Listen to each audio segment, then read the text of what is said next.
Hello, everyone. Welcome to Health Talk Tuesday.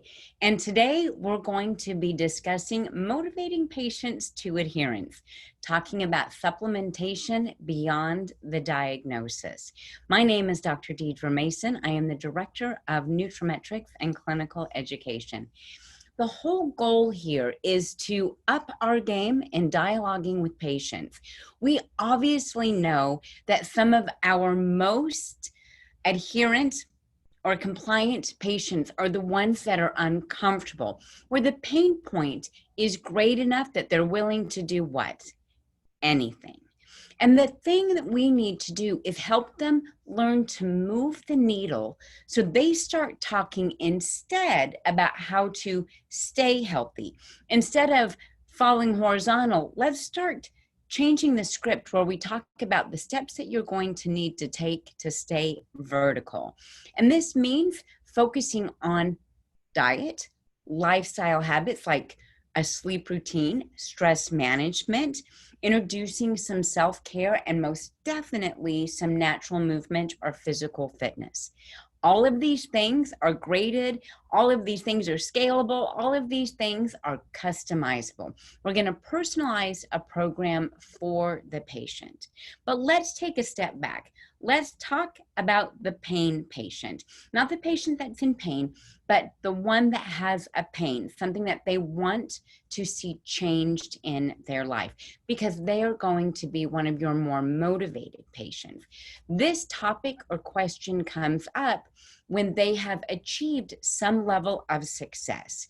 We have helped them move from a place of pain into a place of comfort, but not always a place of optimal health or energy. And this is where it starts to get gray. Am I right? Where we start to see patients say, I'm doing as well as I was before, but don't realize how quickly they could slip right back into whatever we're going to define as the pain. Maybe it's elevated blood sugar, elevated cholesterol. Maybe they are in fact in pain and now you've helped them get out of that pain, but they haven't changed anything about their lifestyle.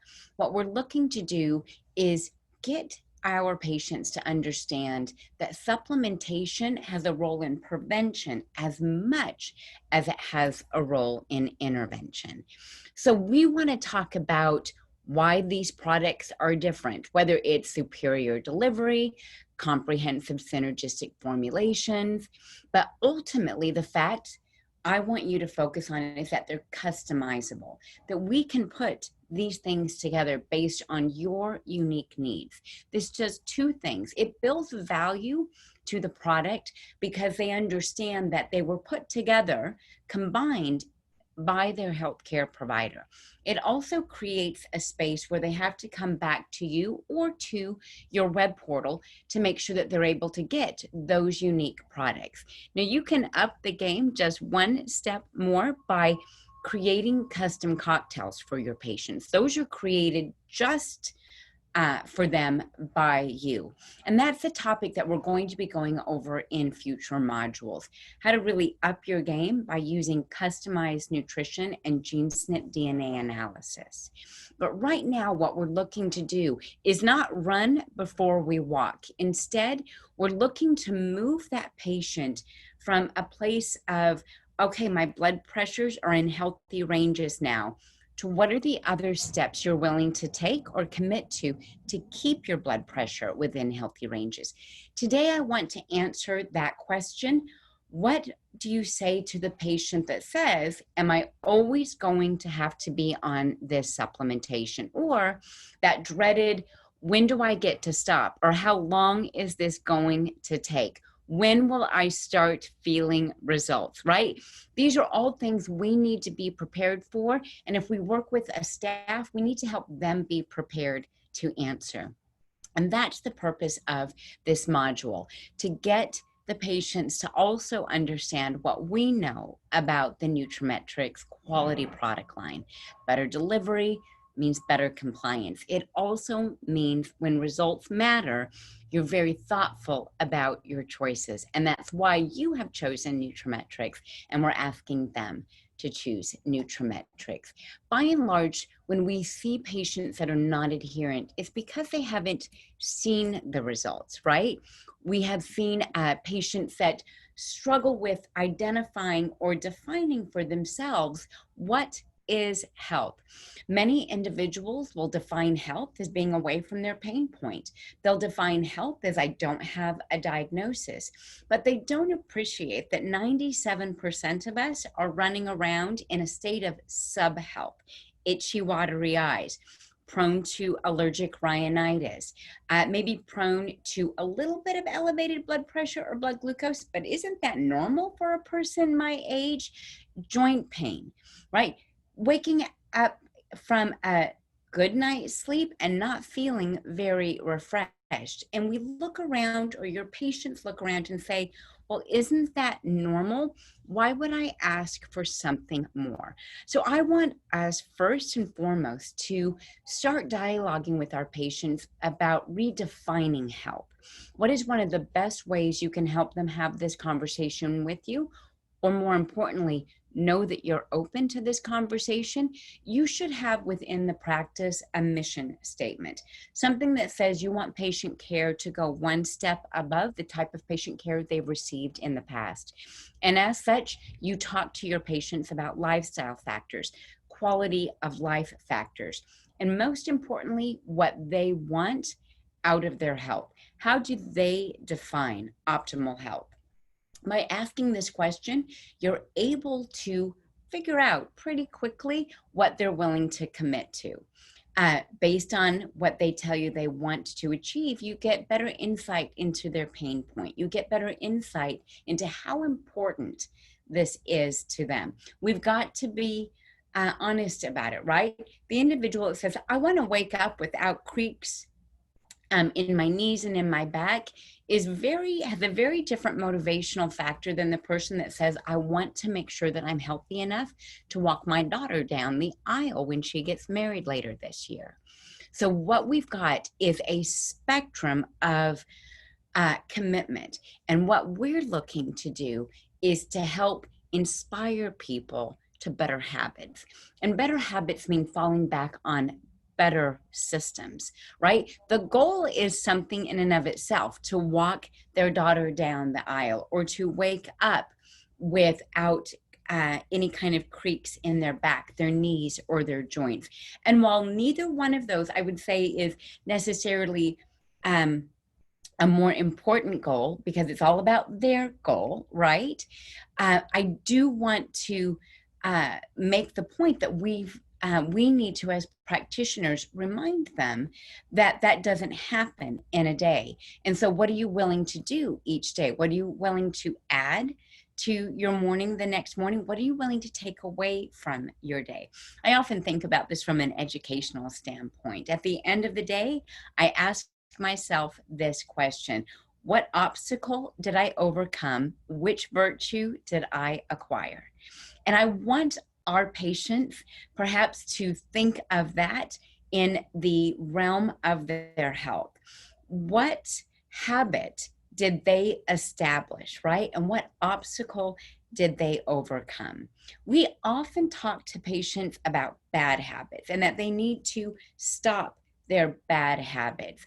In fact, I want us to focus on that habit and ask why, so that we can get closer to their definition of health.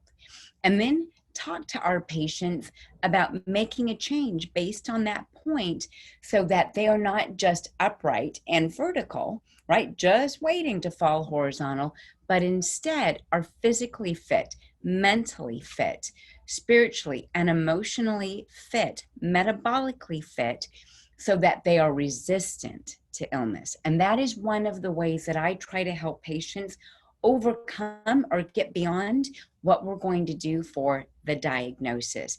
But in fact, what you're going to do and what systems or habits you're going to fall back on that help you achieve health or be resistant to illness. If you don't want to be in this space again, These are the steps we're going to take to get you out of that space.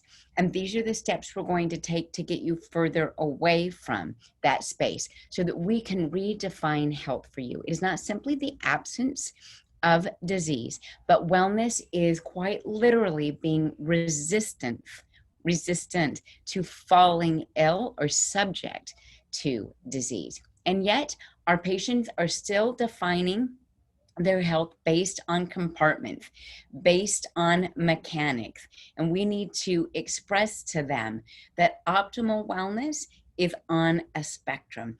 And that spectrum is not simply the absence of disease or the absence of a pain point, but in fact, some of the things that we think leave us in youth. So we should expect robust sexual function.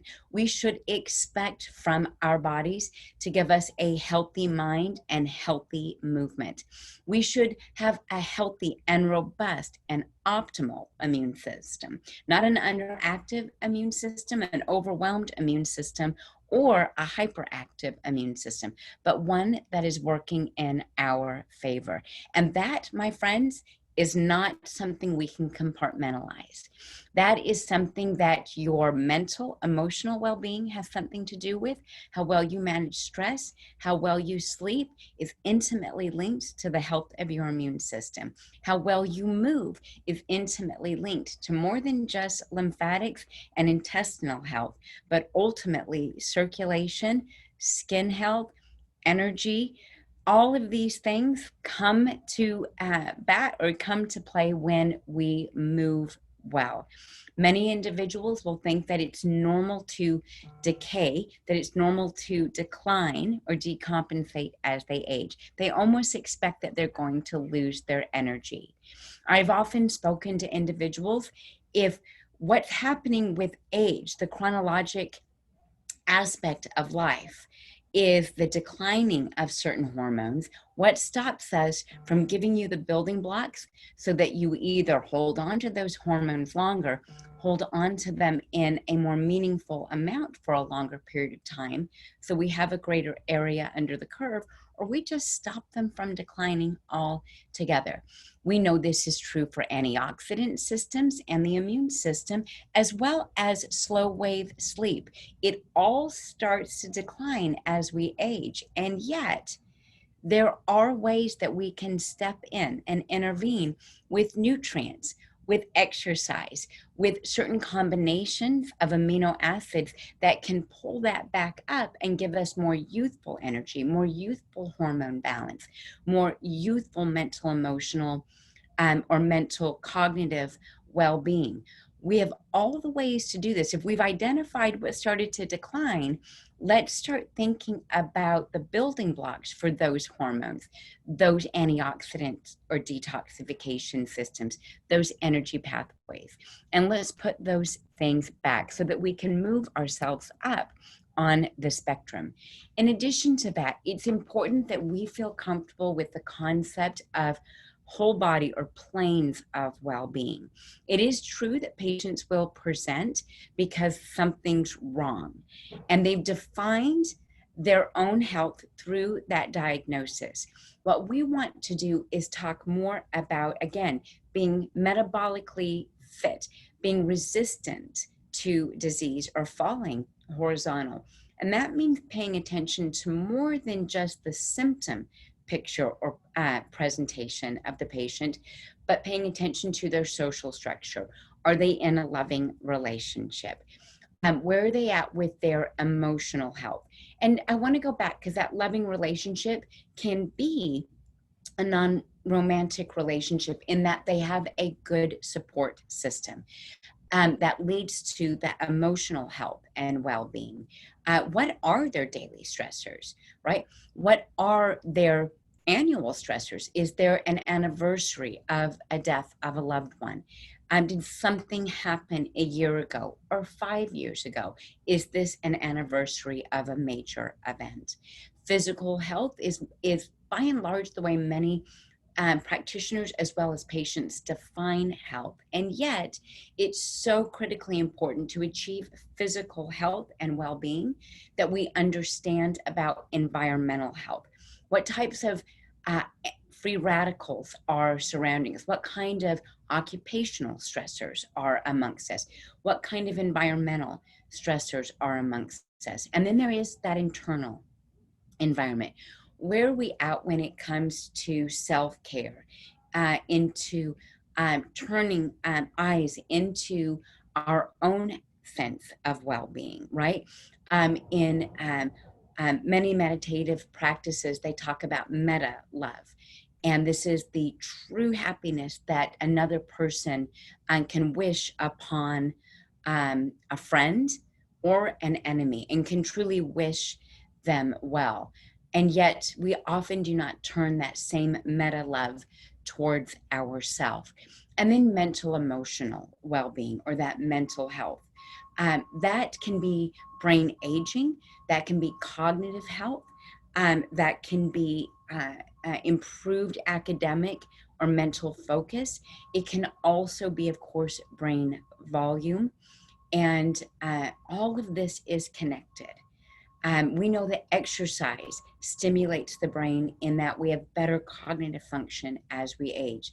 That physical fitness does not just improve the physical body, but does improve the spiritual body, as well as creates community. And so I think it's important for us to move away from the compartmentalized ways that we talk about medicine and start focusing our dialogue on, we're going to address your acute needs now. And we're going to talk about creating a plan or a program for you that will address your long-term needs so that you age well, so that your brain stays very sharp, so that your physical body stays independent. I often will talk about the future so that patients understand kind of what they don't want to see happen in the future, and recognize that plan to protect them from that future is today. That the best time to, there's so much easier, as I like to say, to stay well than it is to get well. So we're going to deal with the acute need. It's imperative that they make sure that they're heard on that visit, but that they know that part of care also includes getting them not just out of that space, but further away from that space of illness. And that means part of their program includes diet, sleep, stress management, supporting a healthy gut barrier or microbiome, the importance of fitness, and keeping a healthy body weight as they age, body composition, the importance of brain games for cognitive function, recall, and recovery in the brain, that sex and intimate touch are important, and that immunity is linked to each one of these pillars of health. By and large, we're going to say today we focus on what's in front of us, but we play the long game, and we're going to set you up for longevity and well-being to assist patients towards this kind of health and move them out of the mindset that I take a pill, supplement even, I'm not even talking about medication, but that I only have to do this for a short period of time until I no longer feel this kind of discomfort, right? That we start to identify with our patients, what level of discomfort are they comfortable with, and why wouldn't they, or do they want to take it further where they are zero, where many of the physical and mental, emotional, hormonal ideals that they think are too far away from them, what are they willing to commit to get closer to that? Patient compliance and patient adherence are two different things. And unfortunately, as physicians and practitioners, we often think of compliance. You're going to show up for your next appointment. On the in-between, you're going to do what I've asked you to do, hopefully. That if you don't, there's going to be some kind of consequence to doing that. The individual that shows up on time for their appointment, the individual that makes sure to fill the prescription or take their supplement twice a day, the individual that is fearful of the consequence, that's a space that patients are in, and that's a fair place to be, but that is a compliant patient. They're simply doing what they're told, and they're not understanding the impact necessarily of their actions. They haven't found themselves, or they have not been educated yet on the concept of adherence, that they're going to not be the patient that keeps or that makes it to their next appointment, but the person that calls to make their next appointment, right? That doesn't wait for the birthday card, that doesn't wait for the annual reminder, but says instead, it's time for me to take care of my health. It's time for me to revisit my practitioner. So the adherent patient is the one that makes the appointment with you. The adherent patient is the one that says, is there more that we could have? I recognize you've prescribed this for me, and I will fill that prescription, or I will follow those directions. But is there something else I could be doing that would maximize my efforts? Is there something else I could be doing that would take me closer to my health goals and further away from the reason why I need to be here today?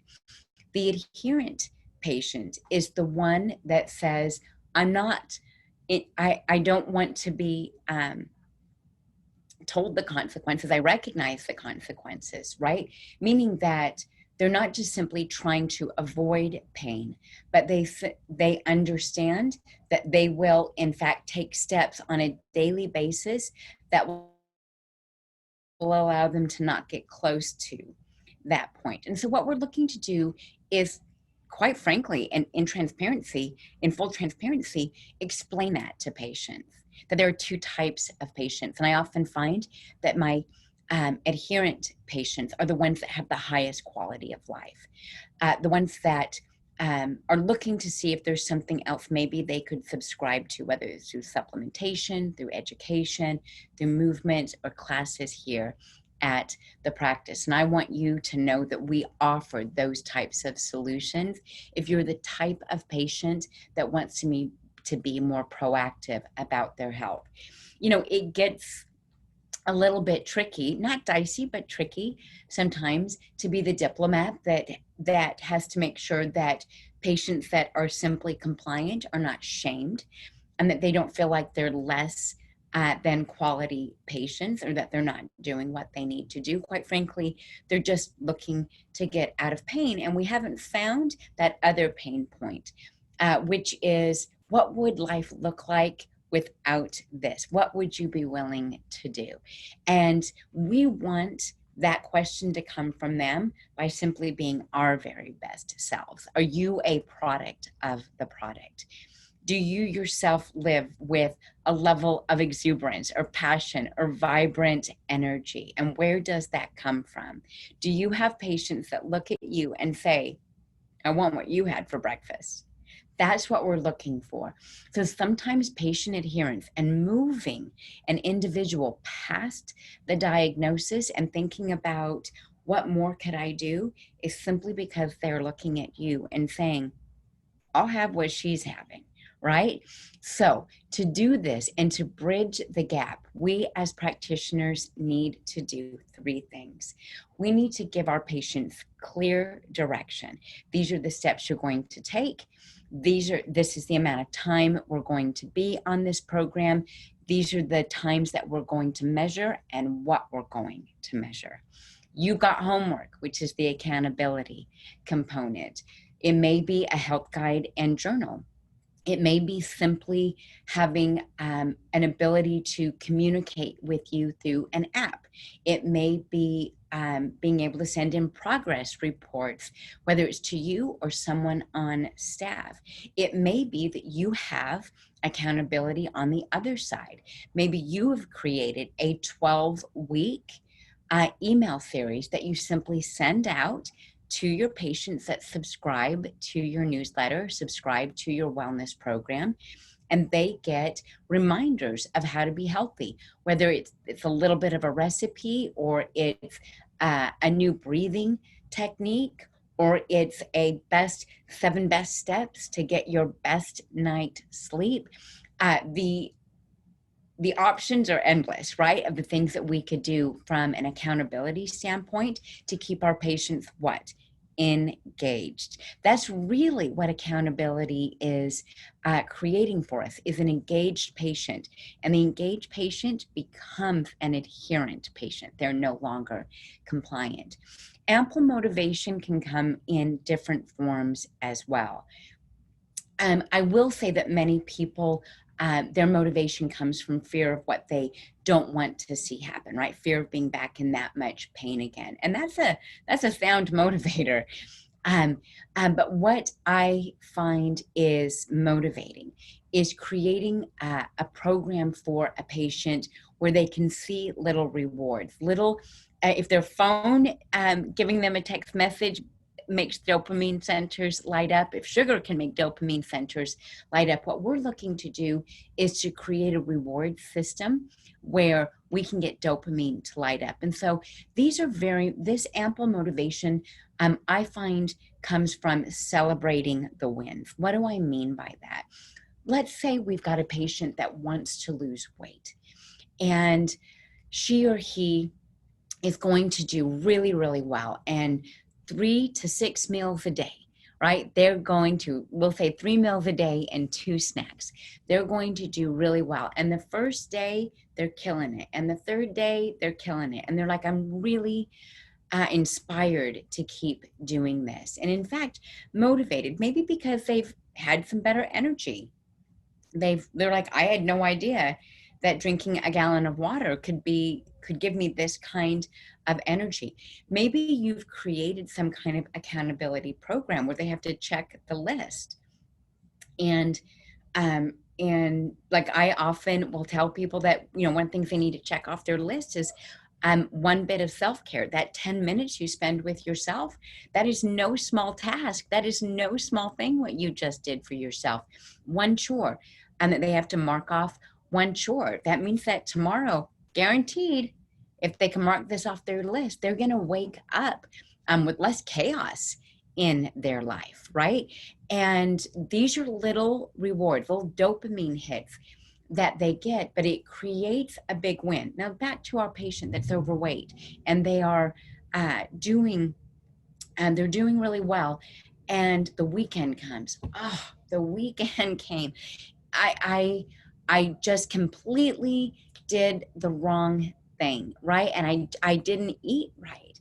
And they tell themselves, oh, I told myself I wasn't going to drink alcohol, or I told myself I wasn't going to have a piece of cake. Even if it was a small cake, I wasn't going to do it, but I did it, right? And so they wake up feeling awful, and they spend the next 2+ hours, maybe more, right, beating themselves up for not being perfect.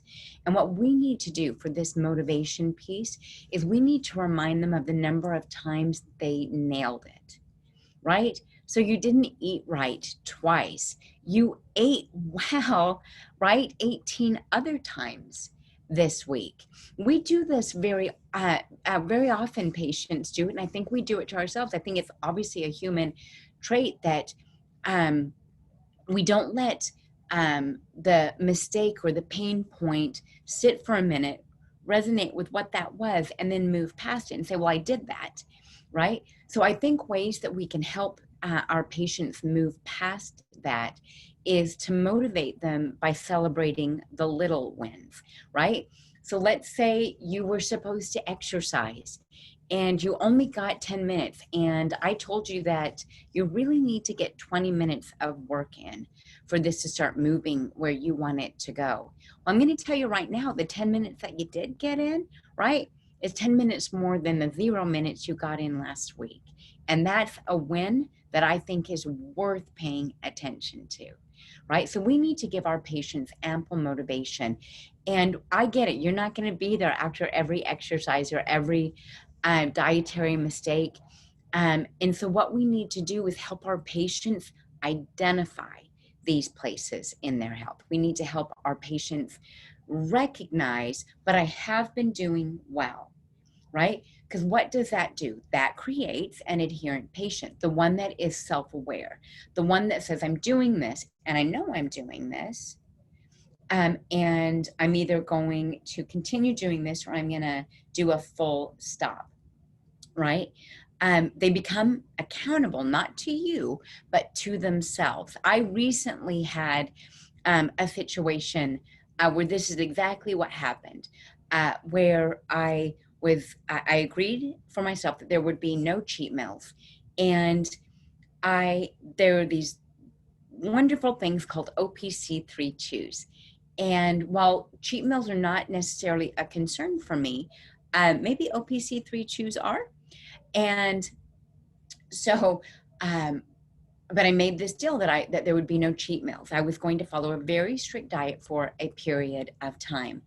And there's these OPC3 chews, and I look at those and I say, well, that's a supplement, right? Like, that's not a cheat. And I had to be accountable to myself, where by anybody else's definition, they'd be like, no, that's a supplement, right? But I know in my head, that's a Starburst. I know in my head, that's a Jolly Rancher. I know in my head, that's a piece of candy for me. Sure, it's a healthy piece of candy, but I know in my head, it's a piece of candy. And so it would be a cheat for me. And so these types of things, recognizing the space that they're in, recognizing the little wins, can also help them recognize that very small wrinkle in the rug that they might trip over.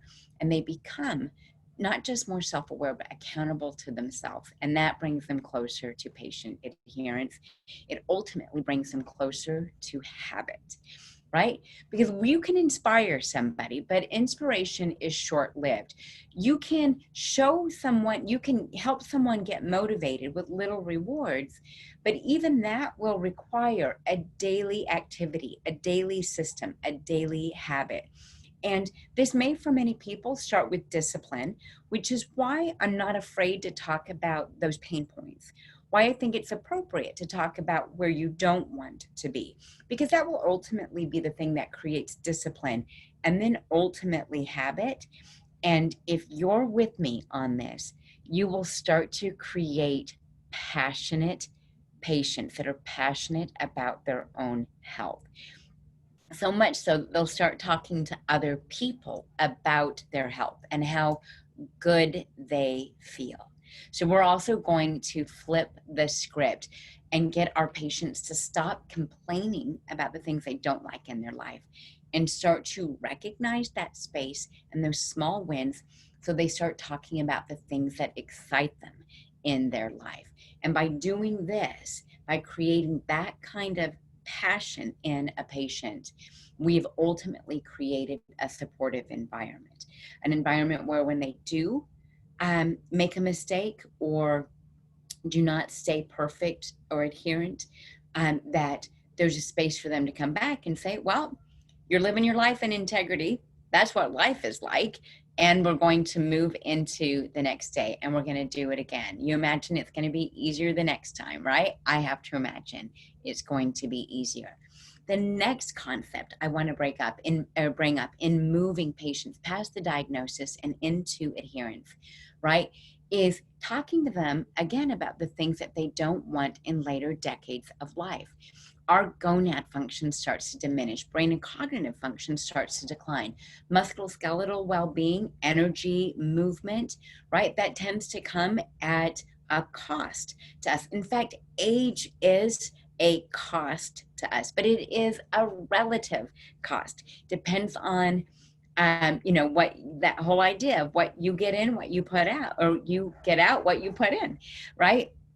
And so what we want to do when someone says, do I need to be on supplementation forever? And I say, there's going to be certain things that you do always. Essential fatty acids cannot be created in the body, and yet they're critical for health.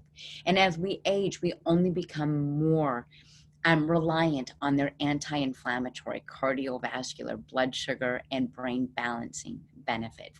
So omega-3 fatty acids are something you're going to do on a regular basis to maintain your gonadal health, to maintain your cognitive health and well-being, to maintain joint health, flexibility, and limit inflammation that's associated with the aging process, right?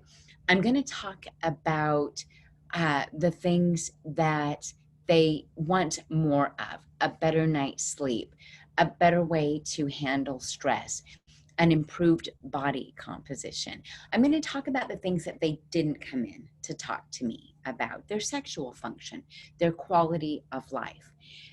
While they were talking about their swollen knee, I'm going to talk about what it takes to have a healthy immune system, a healthy inflammatory response, where they heal from that faster. And some of the side benefits are a better sex life, better cognitive function, more energy throughout the day, taking up less space.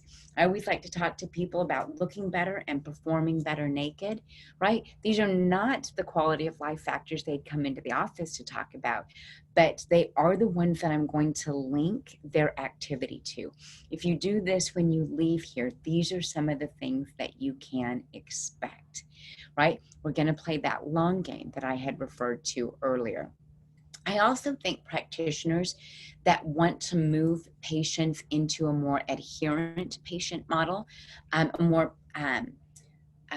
preventative model, one where the patient is asking, what more can I do, need to be reminded, as we are often as practitioners concerned that we will be perceived as salespeople. We're concerned that we will over recommend. We are concerned that maybe our patients could do this a different way. All of those things are valid concerns, but I'm going to encourage you not to stop short of making the recommendation. If it is a sound recommendation, if it's a recommendation that is based on what you believe will move them forward towards their health goals, then it is, it is an ethical recommendation. I think we often, as practitioners, need to be reminded that supplement users are on the rise, or supplement usage is on the rise, and that better than 70% of individuals already use supplementation. And that they love the idea of, again, going back to that, what did you have for breakfast, or I'll have what you're having type of ideology or idealism that we often, if we live a healthy lifestyle, can create in our patients, that we understand that they are looking to achieve better health, and that they recognize that supplementation is one of the ways that they can do it. And they would like to have their trusted health care providers advice on what supplements are best. And I'm going to give you my advice here, is that if a patient's already taking an omega-3 fatty acid, it's not immediately necessary to change their omega-3 fatty acid.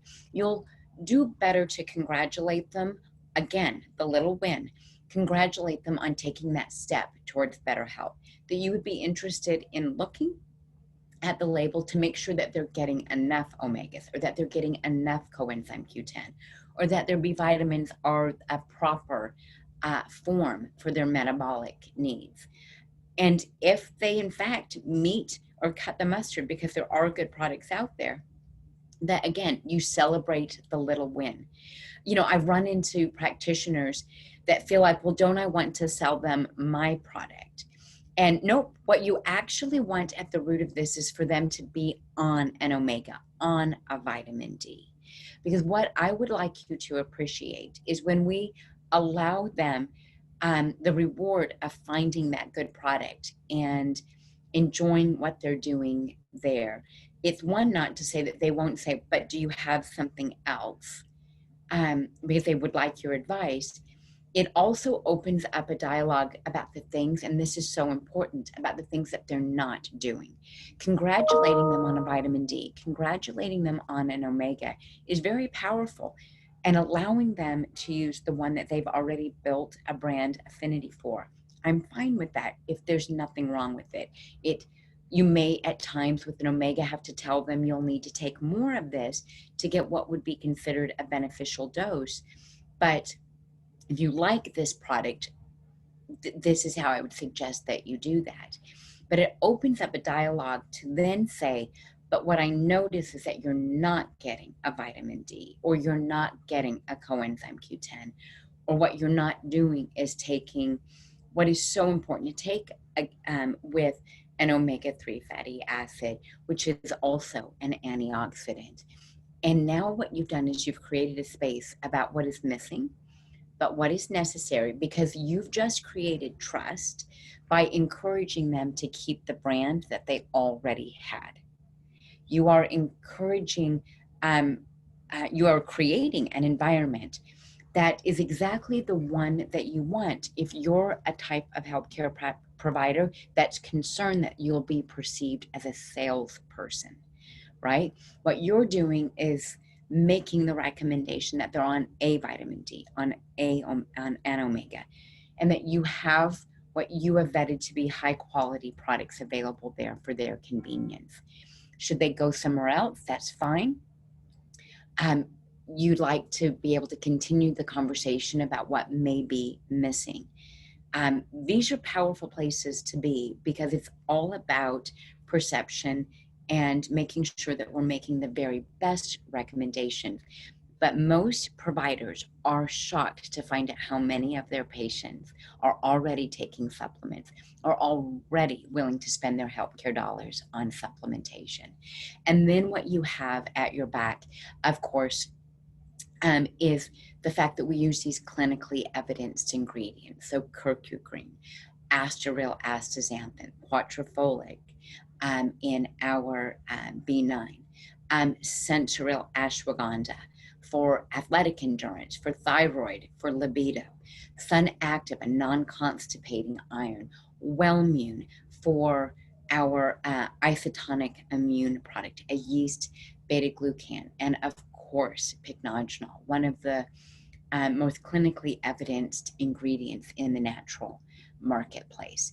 You may also look to motivate patients towards adherence by giving them guideposts. Now, regardless, you're going to want to give them guideposts, what you expect. Remember, we talked about being clear with your messaging, right? Making sure they understood what was expected, and giving them good guidance. GeneSnip is something that gives them a higher level of accountability, because you're going to put them in a program, maybe TLS Select, which puts them in a week by week program, something structured to keep them well. It also creates a wellness community for them, and that's a powerful place to be. As a practitioner, it ups your game, because now you have a way to say, we're going to identify the type of diet you should be on. We're going to be able to build your macros, not just your micros. We're going to know about the best type of plate composition for you as it relates to protein, fat, and carbohydrates. It's going to help us prioritize lifestyle changes that you need to make. It will select ingredients or select formulations, supplements for you, so that you never feel like you're wasting money, but these will be based on your genetic blueprint. We find that for practitioners and patients alike, that the development of a wellness track, a wellness program, initiates for them an incredible confidence in what they are doing. It initiates an incredible confidence in what you're doing. And it ultimately does something that we started to talk about at the beginning, which is a customizable recommendation. It's not just a customizable recommendation, it's a recommendation that allows the patient to feel like, I have an asset here in the practice. This is the only place I can do it. It's unique to me, and it adds an incredible amount of value. At the end of the day, patients are looking for answers, more than medical reasons, more so than the medical reasons, the reasons why they presented to the practice. We find that patients are expecting that there'll be big changes in their metabolism when they take these steps towards wellness. What's important is to let them know the length of time that it takes to make changes. What's important is engaging in healthy behaviors. This is what I mean. We're going to get you out of that place, but we're also going to take measures to get you further away from that space, right? Even with traditional or proven, are asking for a supplement regimen, an alternative approach. What are their alternatives? They're looking for non-drug items, and more practitioners are doing the same. They have patients that don't yet qualify for a recommendation or a prescription intervention. And they're kind of lost thinking, well, what should I recommend then? And so nutraMetrix and these adherent protocols can be very powerful in helping you do that. And ultimately, what I really want people to leave with is understanding that supplements should be used in addition to an already healthy diet. I'm not saying this to you as a practitioner, I'm saying this to your patient. It's absolutely critical that they understand that supplementation is in part or is in combination with a healthy diet, taking steps to change their sleep routine and improve it if that's necessary, stress habits and exercise habits. There is strong scientific evidence that supplementation optimizes health, but we also don't want to encourage our patients to start on their back foot and think that all they need to do is supplementation. We need to start educating our patients to motivate towards adherence. We want to take those steps, and these are some of the ways that I do it in practice, and I hope that you'll find benefit from that. Until I get to see you next time, go be healthy, go be brilliant.